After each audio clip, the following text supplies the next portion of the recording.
Lieutenant Colonel Alan West now on it. The White House stubbornness on Gitmo is coming home to roost.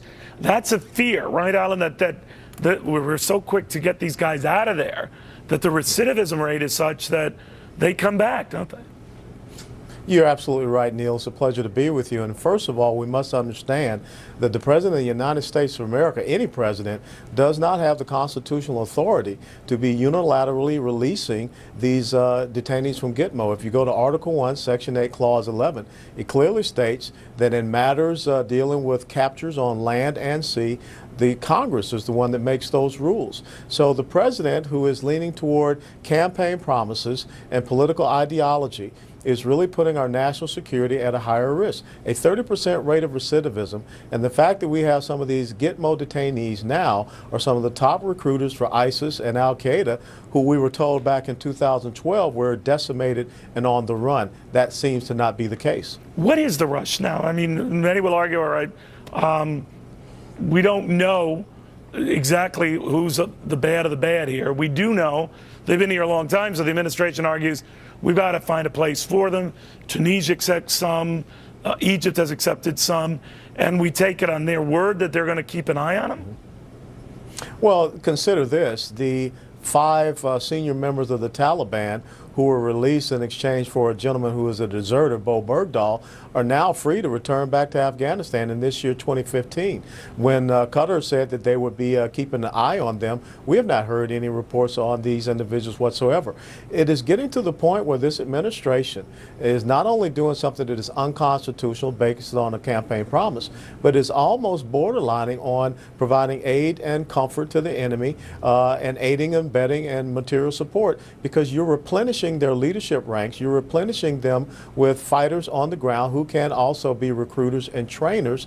And just because you say you are ending combat operations, the enemy has a vote on this and they have not capitulated, so they continue to fight and they continue to receive these individuals that we are releasing. All right, now the ones that are releasing now, if we're down to the last 106 or 7 individuals there, I'm told that they're the danger of the dangerous. And that we got to be very, very careful.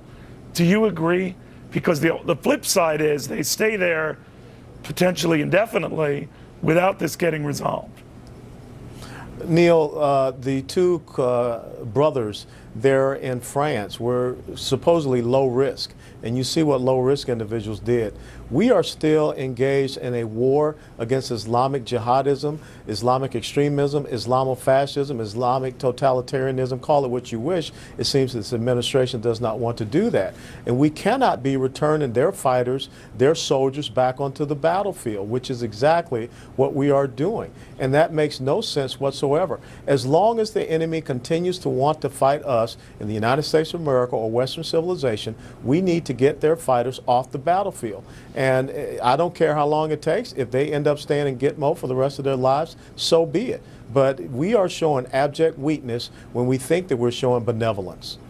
So you haven't seen any signs that since Paris, where you would assume we'd go slow, that we're doing that?